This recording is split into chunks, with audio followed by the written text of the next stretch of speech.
Hello and welcome everyone to the show. I'm JJ Flazanes, your host. Thank you for downloading today's episode.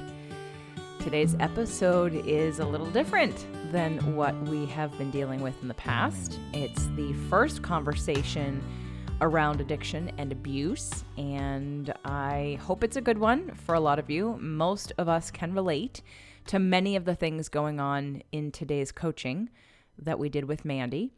And I hope that you'll listen to the whole thing and not only put yourself in her shoes, but to think about who you are in relationship to the situation and who else you know, and hopefully to bring some compassion to the surface for everyone in your life, especially for yourself. If you are getting today's episode and listening to it on the day that it releases, today is Thursday, September 5th, and tonight is the Mind, Body, Soul Method of Manifestation webinar. It is free. There will be a recording, but you get bonuses when you come on live.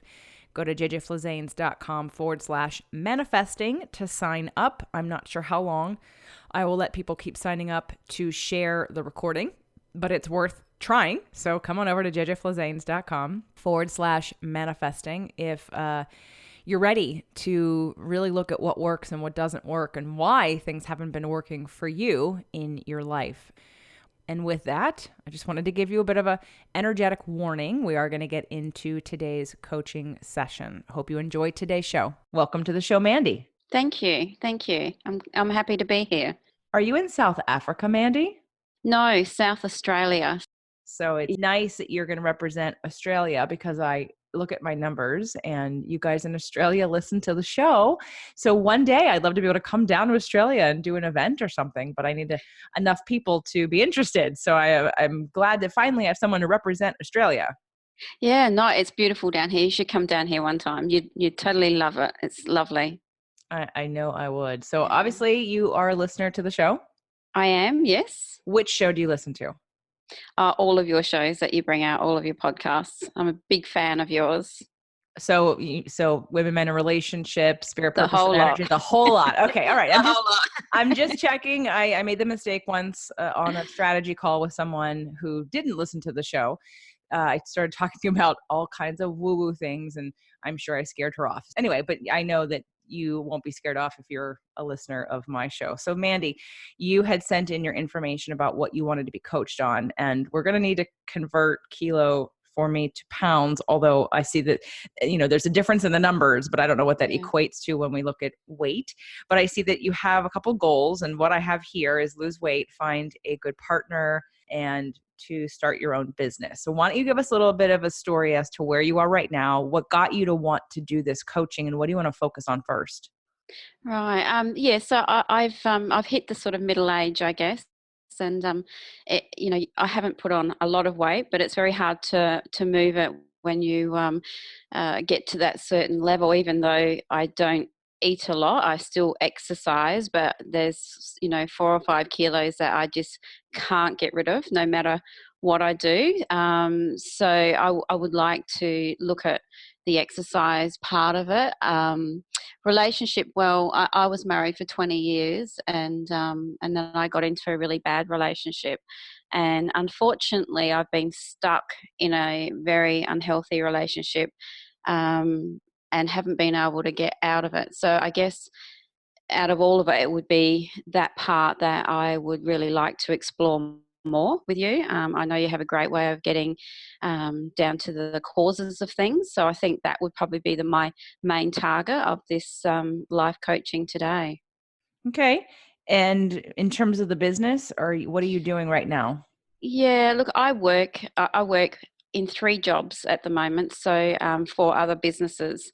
Many years ago, 20-something years ago, I had my own business and it was truly what I wanted to do. Like, I felt like I am my own person and, to get up at, and do a 9 till 5 job, and it's just so not me. But because of my financial situation and the way that my life has actually gone in the last 10 years, I've had no choice but to do that. So I'd really love to look at how I can find my passion and purpose, what sort of business ideas with my skills that I could actually look at doing.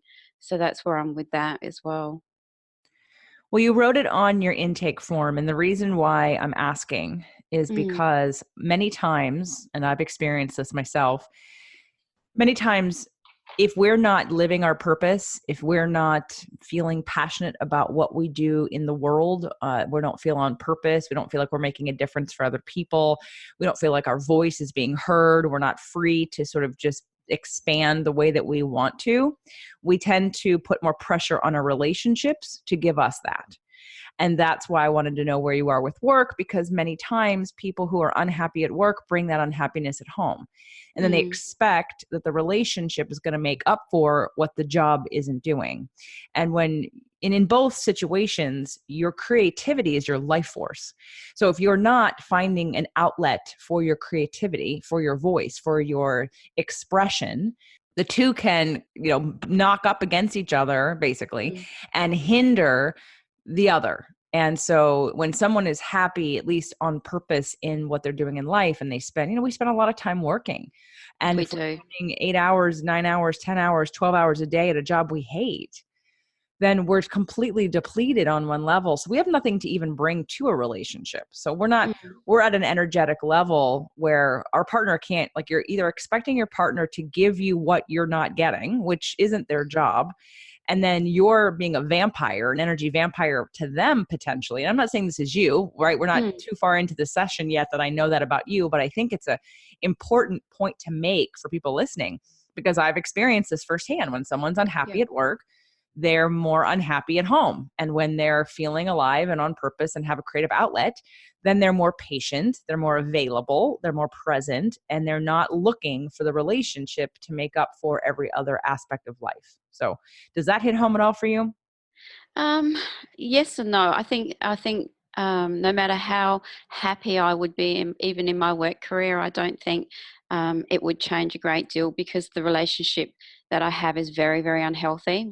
He has many addictions, and I think because of that, it impacts me. I have tried and seen a couple of therapists that haven't really helped me a great deal. So I guess, you get to a point where it becomes like a big struggle with things because it's so far from what true Mandy is, I should say. I'm not really living my life anymore. It's more, I feel like a bit of a slave to him, if that makes sense. So I work and then I'm just in this unhealthy relationship after work. So I don't get much joy in my life in other areas. Okay, so the burning question on the table, of course, is, why are you still with him? That is something that I can't seem to find out why. Okay, and when you went to these therapists, was it by Yeah. yourself or with him? By myself. Okay, and how long has this been going on? 6 years. So 6 years ago, you knew this was unhealthy, but you're still there. No, no, it didn't start off like that. It started off, in the romantic, you know, loving way, and then slowly, very slowly, it started I started getting name calling and put downs and um, controlling ways, and then, I started to become aware that, he was an alcoholic, and he does, some drugs, not heavy drugs, and he's a porn addict as well. Um, and that's so far from my scope. Um, so it's been very, very difficult to try and deal with, and we've had a lot of problems over it because, obviously he's got his own baggage, and he's obviously very broken in ways. And I thought maybe I could fix him, the common woman thing, but as probably the last 12 months, I'm seeing more and more that I can't because it's not me, it's his problem, and that's been the hard part. And because of the unhealthy relationship, I have lost all of my self-esteem. And I just, in a way, how it was described to me was that he has brainwashed me to a level that, like, I'm in an occult, and that's why I find it very difficult to get out of the relationship. So I see you're a Scorpio. Yes, I am. I don't know anything else about your chart. I don't know your moon and how you deal with emotion, but Scorpios in general are, they're a water sign. So, very depth of feeling, but protective usually, and usually wait and watch and assess and see whether or not someone's going to hurt you. Basically, you're trying to plan to not be hurt. So you're trying to gain trust and trying to give somebody your trust. But when you do, obviously very loving. Scorpios are about sex a lot, very sensual, very sexual. There's other aspects of Scorpio too, but knowing that you kind of like maybe have assessed him before getting into relationship with him. Is this somebody, you said you had a 20-year marriage. Is this someone you're married to, or is this after that marriage? No, I had a very healthy marriage for 20 years, and I left my husband because we just grew apart. We're still friends today, so it's very amicable. And we have one son. I have a child to him. So this is a relationship that I had when I left the marriage. Let me guess. Is this person who you're with now, it was probably very passionate in the beginning. Yes. Yes. Yes. It was probably making you feel alive, something that you lost in your marriage. Correct. Maybe you never even had in your marriage, but something in this relationship. Okay. So while I don't like giving the power away to other people for someone to tell you that you've been brainwashed, because what that does is set you up to be a victim. And the uncomfortable truth about this is that you're an addict too. Yeah. Now, but we're all addicts, right? I'm not singling you out to say you are like you're the only addict and I'm fine. We all have addictions. Mm-hmm. So when we focus on the other person, and trust me, I chewed this so hard. It was real hard to swallow for myself, because those of us that are rescuers who want to help, who want to fix, who think we know better, who think we are better to some degree, not Yep. mean like a better person, but because we follow the straight and narrow, because we don't do drugs, illegal or otherwise, we don't have any hard addictions. There's this disrespect versus compassion that happens for someone who's going through something like that. And it took me having to look that in the face and say, all right, now what? And when I went to Al-Anon, have you been to Al-Anon? No, I haven't. So Al-Anon is a free organization which supports friends and family and loved ones of alcoholics. And whether it be alcoholism or another type of addiction, and I think there might be other organizations, but generally I think Al-Anon is probably the biggest, because AA is probably the biggest. It's probably been around the longest. There are other, again, codependent, and there's all kinds of organizations, again, that support for free people who are considered either addicts, codependent. And when I went to Al-Anon, the first thing that I really got out of it, and I sort of, for those of you that are listening to the show for a while, you've probably heard me say, I'm not a big fan of some of these programs long-term, like AA, for instance. While looking at something and saying, I'm an addict, I'm fine with, I have an addiction. It's a heart addiction, but it's not the substance's fault that you're an addict. Okay. It's at the end of the day, it's really what we are trying to avoid feeling ourselves that force us into something convenient that then either becomes chemically addicted or just comfortable or socially acceptable, whether it be food or whatever. And I mean, Netflix binging is an addiction. And while we all can do it, and we all should do it to a certain extent at some times, right? But it's in moderation, it's within balance. If someone's laying on the couch for, a month watching Netflix, we have a problem. Okay. Yeah. This is not imbalance. But to take a break from your life, okay, not a big deal. Unless there is something like life is falling apart around you. And instead of, and again, I understand we have to kind of prepare ourselves to deal with things. And maybe you need to numb out for a little bit just to kind of get ready for that. But again, if we never do it and we're just always in getting ready mode, but we're really never ready and we really never plan to be, again, out of balance. So my question for you is, because the addiction that was shown to me through Al-Anon, everyone listen up, because I've been told I need to talk about this more. Like this is sort of a sacred covenant that I have, and I haven't even gone into it. It's about codependence. But your addiction is most likely control, to a certain degree. And I'm not, it doesn't even mean like, what is it? I'm going to ask you, what is it that you're trying to avoid? What is it that you're not wanting to face? What feeling, what idea, what belief, what situation? Because when we direct, I'm like, let me just finish this thought real quick because I want to make sure everyone understands. What I learned in Al-Anon was my addiction. My addiction was trying to control others, was trying to get them to not do something or to, right? And so what ends up happening is my addiction is that person or those people or their issue. I am avoiding my own self by redirecting my problem. I'm redirecting my energy to that person. So what is it that you think you're avoiding? I think I have a real problem with being alone.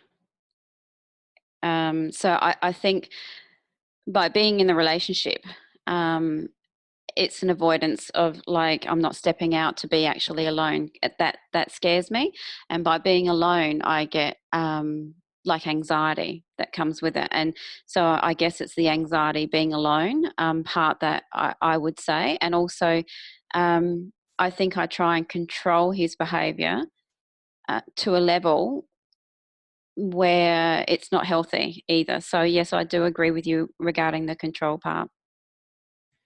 Well, control is one of the biggest Mm, addictions that many people have. And whether it come in the form of workaholism or OCD, or people just don't want to let go. They, mm, anxiety and some having those feelings about like having something in place, or even dieting. Some people that have emotional eating like to diet because it's a way to control. Oh my gosh, fitness people. I've just really got like clear about why I don't like the fitness industry. It's a bunch of control freaks who have to, and I'm not saying everybody, so everyone who's listening, don't take it personally.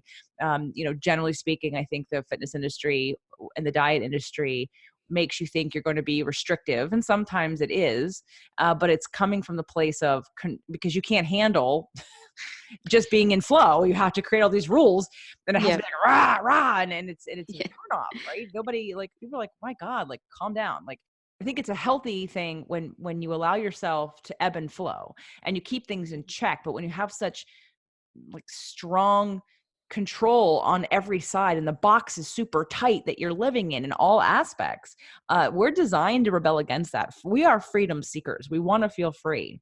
yeah. So I just want you to put that on for a second, because someone who told you that he's brainwashed you, Hmm.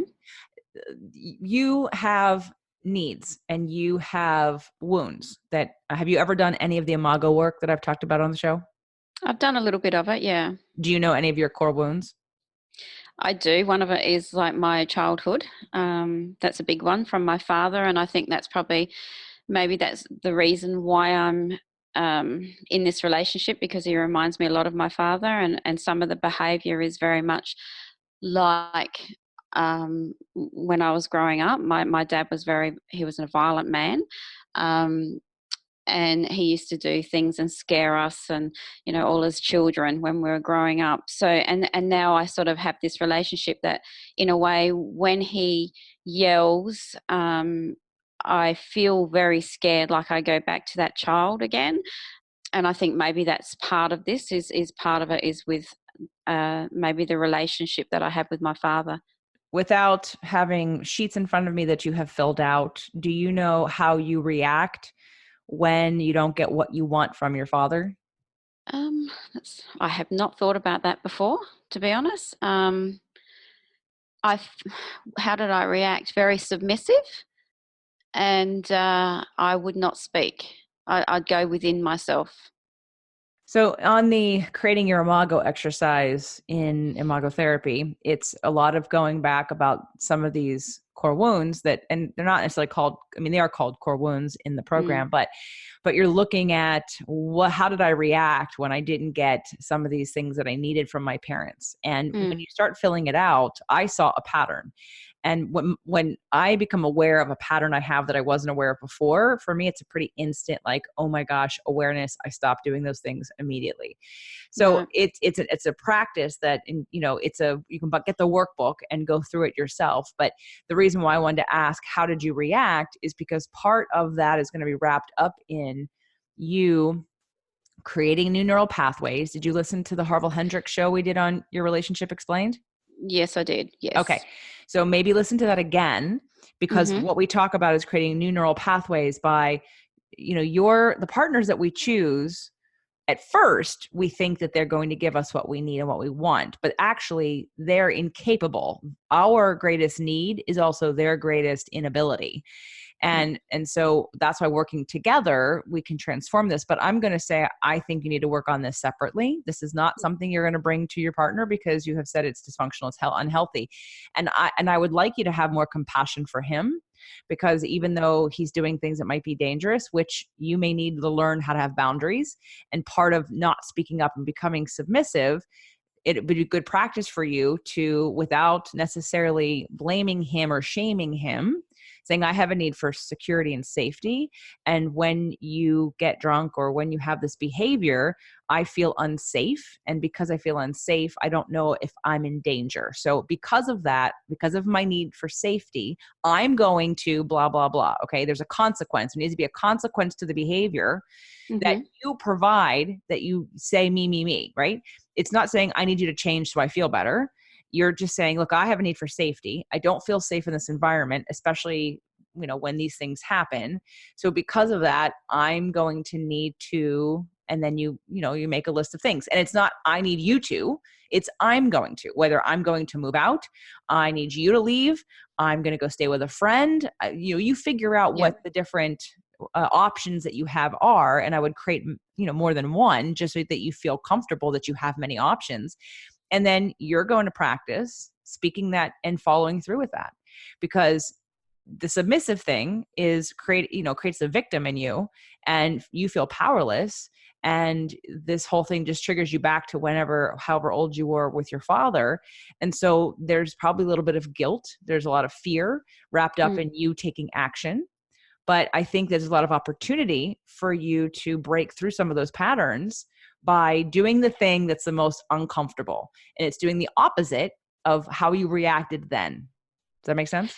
It does. But the problem is, if I spoke up even in the way that you put it, um, he would become very nasty, very verbally abusive.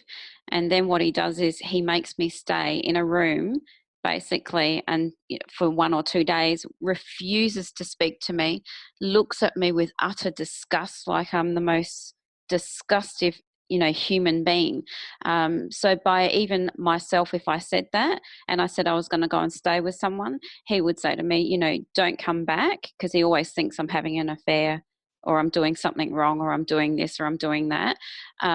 And that would blow it right out. So the only way I can keep things at a calm level is by being submissive, So you have another option. and that's to leave. Yes. Yes, Why aren't you doing that?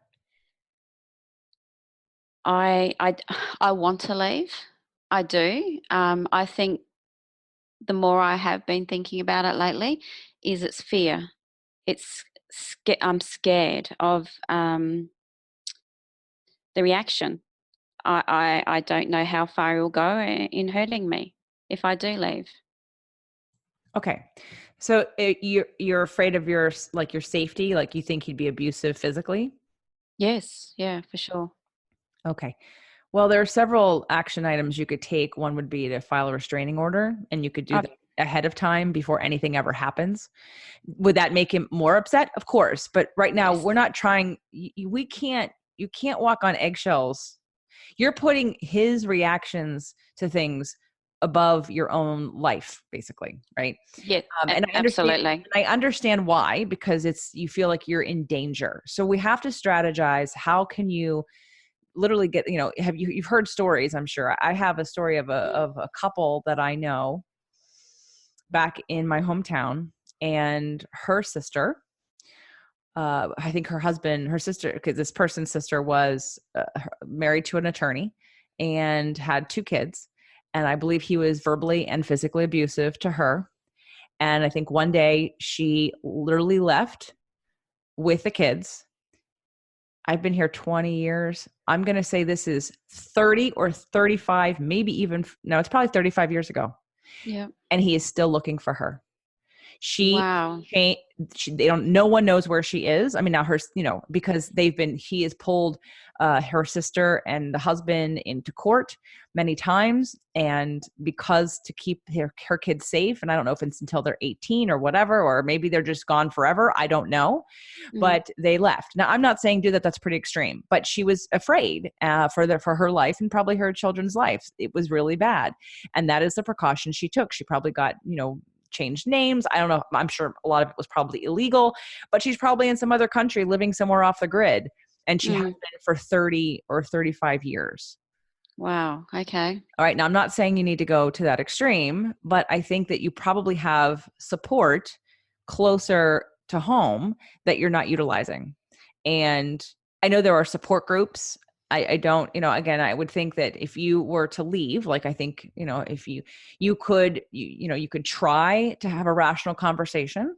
And again, as long as you're not blaming and you never say the word you might Mm. be able to get away with it. But it also could be, is he happy? Is he happy with you? I don't think he'd be happy with anyone. But if you asked him, are you happy and do you want to continue this relationship? Would he say yes? Yes, he would say yes because I'm submissive. He gets what he wants from me. He's just got to raise his voice. All right. And I was never like that. Like in my whole 20 years of my relationship, I was assertive, strong. We had an equal relationship. There was never any conflict. And when there was, we were able to sit down and talk about it. So this has just come from left field, being in this sort of situation and what I've become. I don't like what I've become. I don't like what I've become. How long has it been going on in this bad space? In the really bad space, I would say probably 4 years. Okay. So the longer you stay, the more it's embedded that this is okay. And That's what I'm scared about. well, but you've already done it. Okay. Yes. It's Yeah. already okay.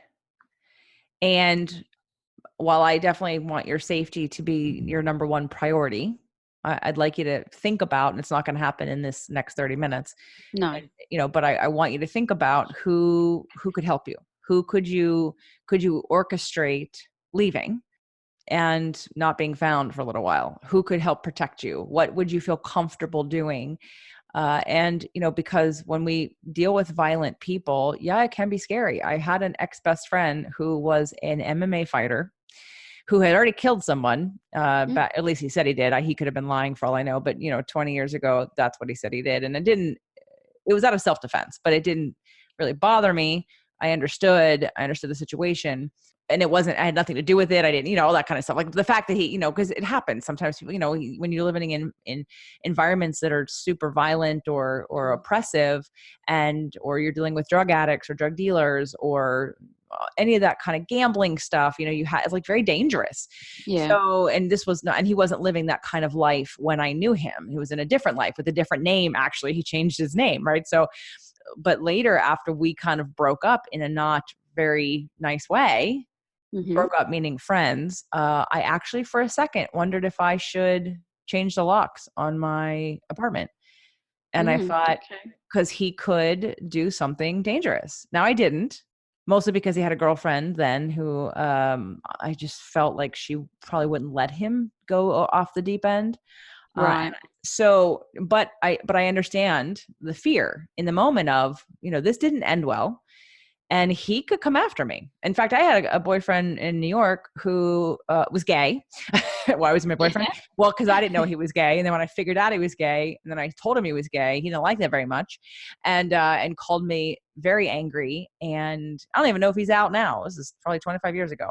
Right. He was just in total denial. But he was so upset. He was so violent that I also wondered if he was going to come beating my door down because I accused him of being gay. Well, he is gay, but again, whether he's out or not was his issue. And Yeah. nothing ever came of it.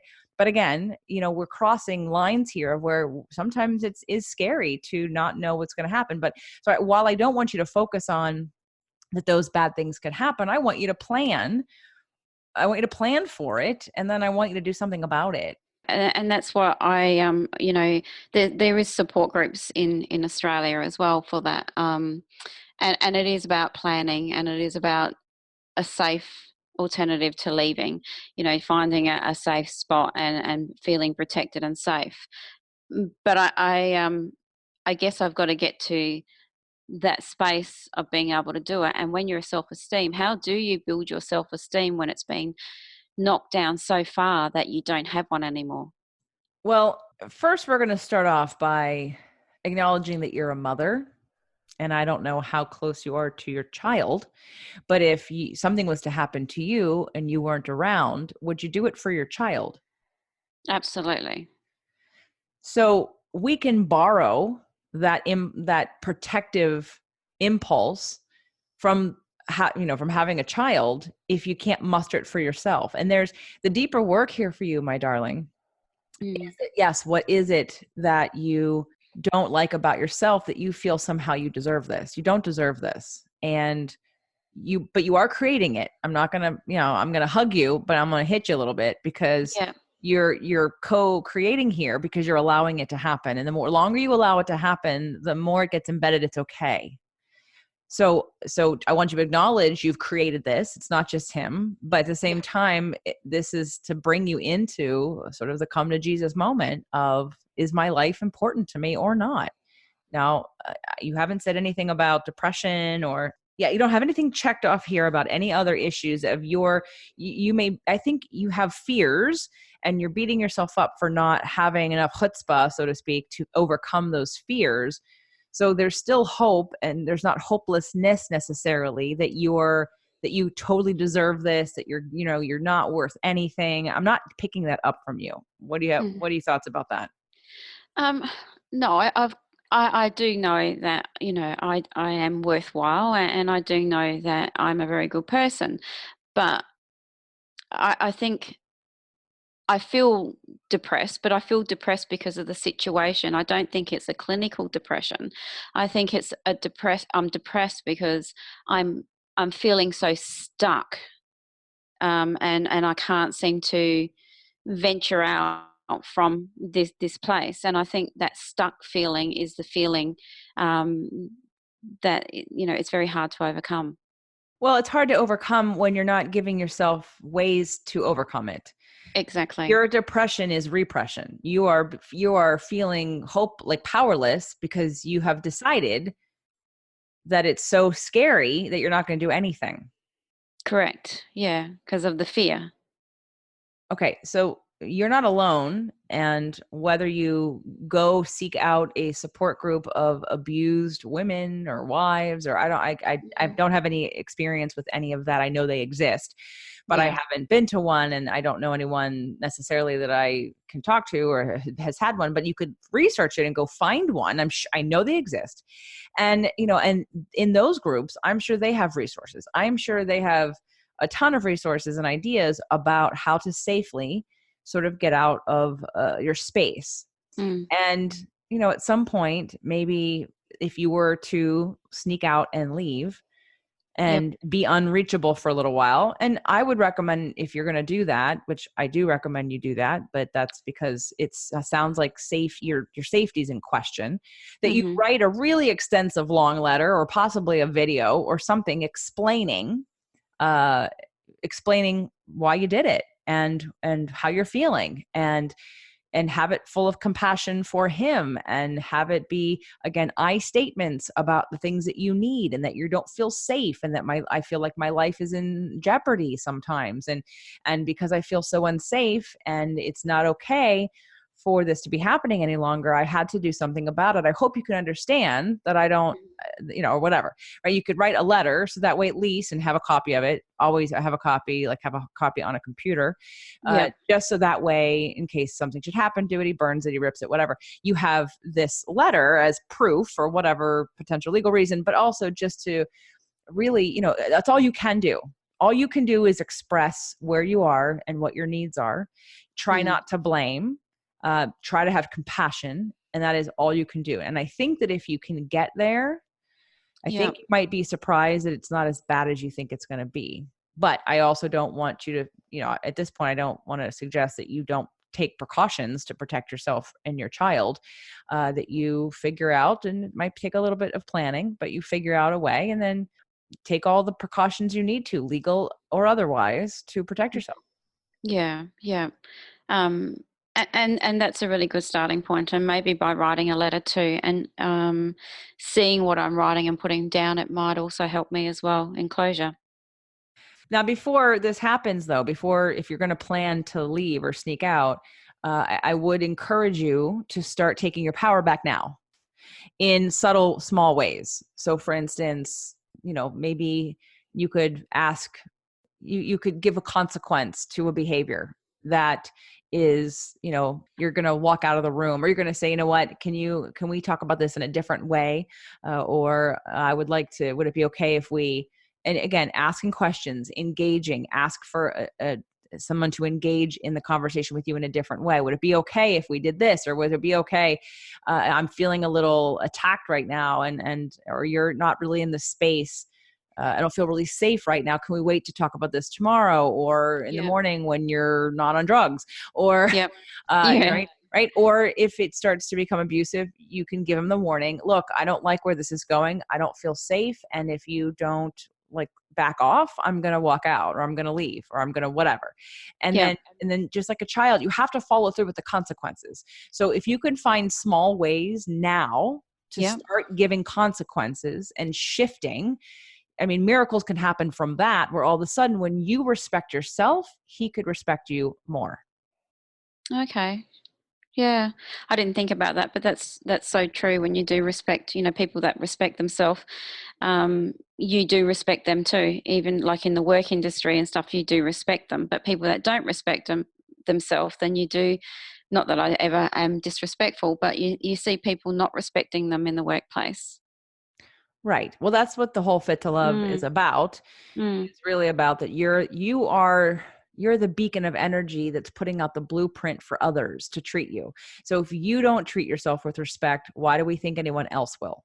So exactly. so we have to start with, and I would say on a vibrational level, okay? Hmm. So I want to be concerned. I want to cover that I'm concerned about your safety, and I want you to take that into consideration. However, I also want you on the flip side to activate love as much as you possibly can. Love for yourself first, but love and compassion for him too, because if he's doing this many drugs, he is hurting and has so much pain that you probably, I'm not saying it's worse than yours, but it is, he can't handle it, obviously, right? That's why he's doing this. He can't handle feeling any of it. He can't even for a second think about it, because he's got to numb out so hard in order for him not to feel it, for him to function. So I just, as much as, that's what the whole nonviolent communication is about. It's, when you learn how to identify your needs, it's also really important, and it was really designed to really see through the other person. So when they're angry, when they're yelling at you, when they're mean to you, to Mm. to really move past our own triggers, to be able to say, you sound very angry. Would that be accurate? And you're angry because your need for support, your need for acknowledgement, your need for whatever, like when you focus on the other person's pain and what it is they need, which most of the time has nothing to do with you, but Mm. when we can take it off of ourselves and reflect it back on them, and really in the heart of the matter, just look at what's going on for them, then when they feel seen, when they feel loved, when they feel connected and heard and focused on, that in itself is half the time what people are searching for. Yeah, but what about if you have someone that's actually just truly mean and likes to be mean because they get off on being mean to other people? So I don't actually believe, I mean, there may be a small portion of the population who are very chemically imbalanced, but I actually don't believe that's the majority. So the danger in assuming that, again, Mm. makes you the victim. And the danger in assuming that gives you no tools. So we've just judged him as being an evil person, and now there's nothing to do about it. And I think if you can leave the awareness that he is potentially dangerous and potentially off, and still come at it with hearing. If someone's mean to you, and it and I here's where I think the power struggle and the codependence happens for you. Yeah. He's mean to you because he knows it affects you, and he feels important because of how you react. So he's getting his need for feeling seen and feeling worthy in some way, in some dysfunctional, odd way, right? By Yeah. you shrinking and by you listening. So if you don't play that game anymore, if you are immune to it, it won't work any longer. Now, I know that's where someone could then try other tactics and then try, it's like a child who, they do one thing, and then when you kind of ignore it, then they try something else. Right? They're like, okay, if that didn't work, I'm going to try. There's no different here. We're just big babies. They're like, we're all like, we're big infants, all of us. And we do what works. Women don't mean to be emotionally manipulative, but they are. Most women are emotionally manipulative because it works. Because it works, yeah. Right? But when you bring awareness, and if men would learn how to not be manipulated, then it wouldn't work anymore. So men can't blame women for being emotionally manipulated because they let it happen. But they think, That's right. women, right? So it's equal, 50-50 right now. So I want you to focus on, again, the things that you can do for you, what that means, and take really small steps. Using the law of attraction in this situation, and I've been here, is to, again, I'm not trying to Pollyanna over the safety issue. I want you to really spend some time making a plan. I want you to have I want you to have a strategy. I want you to have things in place where you're going to feel safe, that you can implement, soon if you need to, if things are to get bad. And I just want you to have the plan in place and then put it aside. And then the energy you're going to focus on is number one, you're going to find small ways for you to stand up for yourself in respectful ways, respect of him and of you, even if he's ugly and mean and cruel. I want you to take a deep breath. I want you to open your heart. I want you to connect to his pain, because when he wants to be mean and ugly, it's because he feels like shit. And your reaction to him on some, again, dysfunctional, sick level makes him feel important. So you can decide to diffuse that by acknowledging that I know we've had this dance, we have this power struggle that we do, and the power struggle looks like you're mean to me, and then I allow it to happen, and then you feel good about yourself, and then I do nothing. And again, each situation is going to require a different set of words, a different set of intentions, right? Absolutely. So I'm just generalizing here. Take out of it what you can, but to go say, okay, do you realize what's happening right now? Like right now, do you think you're being nice to me? Again, it's always better to ask a question than to make a statement, because your interpretation is not going to be his interpretation. So you could say, do you think you're being nice to me right now? I remember the guy that I dated who was gay. And one of the indicators was he was very critical of me. He would say things like, why are you wearing those pants? Are you going to wear those pants? And I was like I came out of the bedroom once and I started to cry, because I'd had it. And I said, do you know, like what? Now, again, in retrospect, I had my own wounds, and I ultimately didn't necessarily blame him, or I shouldn't have blamed him because I had my own wounds and insecurities. But here we are, I thought I handled it pretty well at 21, 24, whatever I was. I said, do you understand, like you're very critical of me. And I said, and I think when you're like in a relationship with someone, it's because you like them. And I don't really feel like you like me because you're kind of mean to me. And, right. And so that's what I said to him. And he was like, oh, I'm sorry. Like he didn't know. Oh. He didn't get it. He was a Sag. And again, he was gay. Okay. Yeah. Okay. Gay. So all of his anger energy of repression, of fear, of anger spilled out on me and everybody else because he wasn't willing to deal with it. And again, I had to figure this out over time, but he would be very mean. So I asked him, do you understand that you're being very judgmental and it's very mean and not supportive? So again, you could say something like, do you think that you're being nice to me right now? Or why are we in this relationship? Like, why are we together? Do you love me? Do you respect me? Do you think I'm a good person? Do you think you're being nice to me right now? And if you do, I would disagree. And I'm not receiving that niceness. In fact, I'm feeling the opposite of that. So, again, there's lots of ways to spin this, but asking questions and understanding, coming from love, keeping your heart open. Does that make sense? It does. Yeah, no, it does. It makes a lot of sense. Baby steps, basically. Baby steps on the communication, but it really is about you owning your own power to be able to have this conversation and not get triggered. I would definitely recommend finding a support group for abused women. I would definitely recommend going to Al-Anon ASAP. It's free. Yeah. And usually there are lots of different groups that have different styles of the way they do meetings. I think I had gone to like 4 different kinds of meetings, and one in particular I liked better than the others. So I went to that one more often. Okay. But again, it's a good support group. There's some good lessons to be learned. The biggest one is loving detachment. And in this situation, I want you to be more compassionate and detached, or compassionate but detached, but also compassion for yourself, and really understanding why am I not willing to love myself enough to leave? And if it's just the fear, okay, all right, I get that. But I don't think it's just the fear, because you've allowed this to happen. You've allowed this to get to this stage. The early signs when he was being mean to you or not nice to you and he was disrespecting you and you said nothing, those Yeah. were the times where they were indicators that this isn't going in a good direction. The momentum has picked up in the negative, and I now know you probably feel again out of control, like it's too dangerous. But why didn't, in the beginning when you started to notice this, Mm. why didn't you stick up for yourself? I did stick up for myself in the beginning. I And did stick up for myself. Oh, it made it 10 times worse. He was very, very nasty, and would call me every name, under the sun.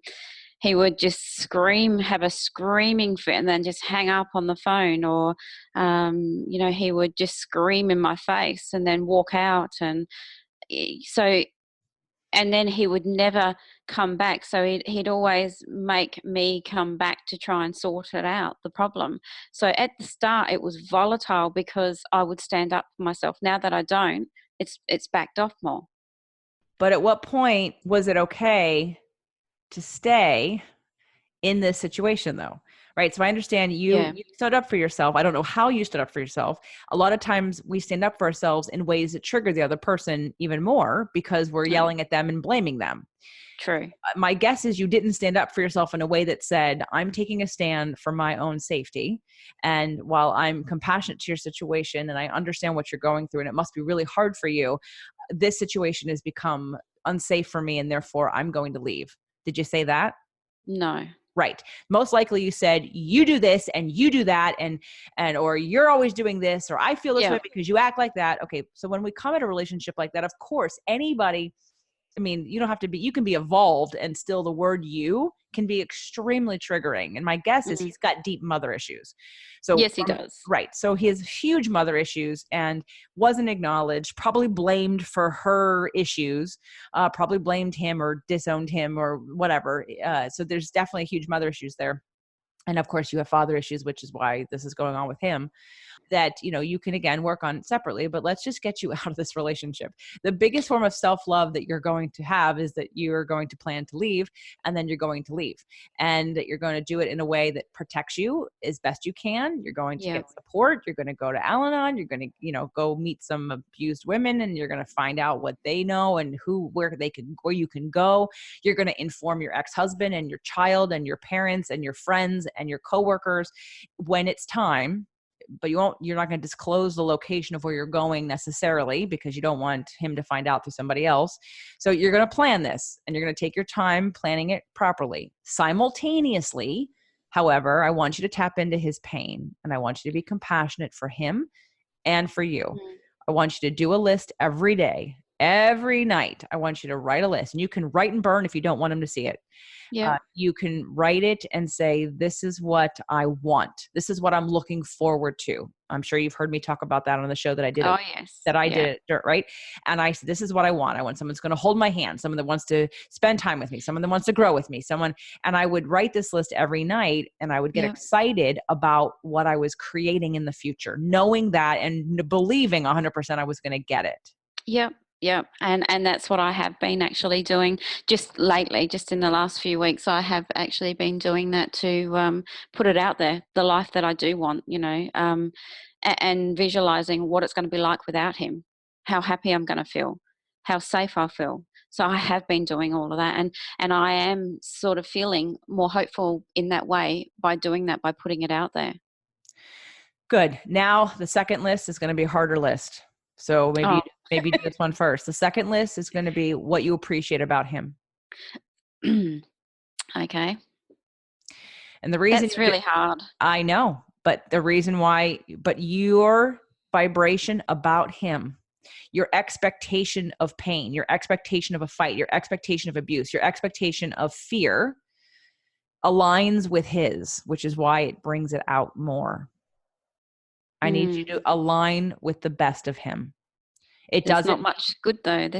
There's really not much good there. Okay. Well, okay. But you're going to, but so if it's 3 points or 4 points or 5 points, it could be as easy as today he wasn't abusive.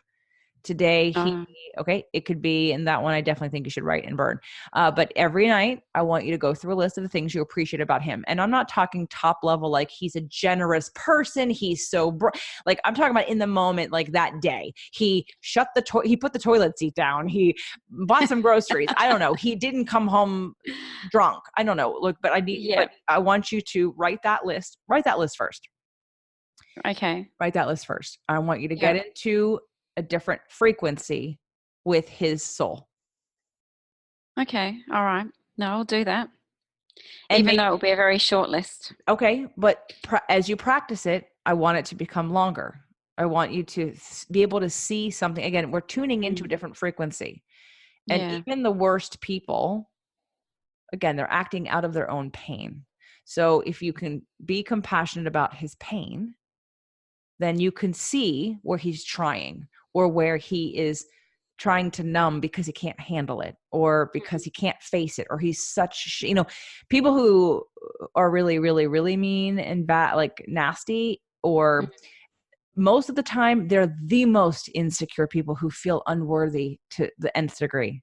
And we want to focus on how mean they are and make them bad, because we're not seeing their deep pain. And again, I'm not trying to get you to, I don't want you to stay. No. And I don't want you to, I want you to make this plan, and I want you to get the hell out as soon as possible. But I want you to do it in a vibration and a frequency with compassion for him, because that sets you up to thrive. If you come from defensiveness and fear, you will only activate more of that. But if you can at least get into love, and again, highest vibration wins. If you can emanate love and acceptance and compassion for him, this all may turn around in a way that seems like a miracle. But you're not going to get there when you're on a frequency that's attracting negativity and fear. No, that is true. Yeah. I will definitely be doing those lists. Okay. Every day. Every day. I want you to align with the best of him. Yes, I will definitely do that. Okay. And then there may be other options. I don't know if he still has, caring, supportive family who's around. Maybe you talk to them and ask them for some help in the situation. Maybe there's an intervention of some kind that's not super like, I'm going to control you and put you in a box, right? Like, again, just, you're going to uncover and create the perfect strategy for you. But in the meantime, I want you to activate what you want in the future. And I want you to get into alignment with the best of him right now. And then, of course, start putting in little consequences and try, please don't say the word you. Anytime you're going to do a consequence, do not say it's because you did this.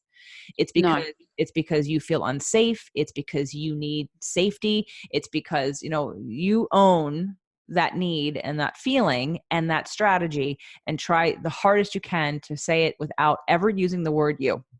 Yeah. Okay. Yep. Okay. Yep. Definitely. Okay, so this is a big topic that obviously it bleeds into maybe possibly overeating out of fear and shame. Obviously the businesses, right? Like you said about your confidence. So I agree that this was the place to start. And yeah, I think this is the place to start, because unless this gets, right, then the other areas of my life, I'm going to really struggle getting them right. Because if I have a business and I'm passionate, but I have an unhealthy relationship, then the business is never going to work either. Right, because you won't be allowed to grow. Because if you're letting someone else control you to that degree, then they'll have their energy in everything you do. Yeah, absolutely. So that's why this needs to be sorted, and the other areas I'm hoping will follow afterwards.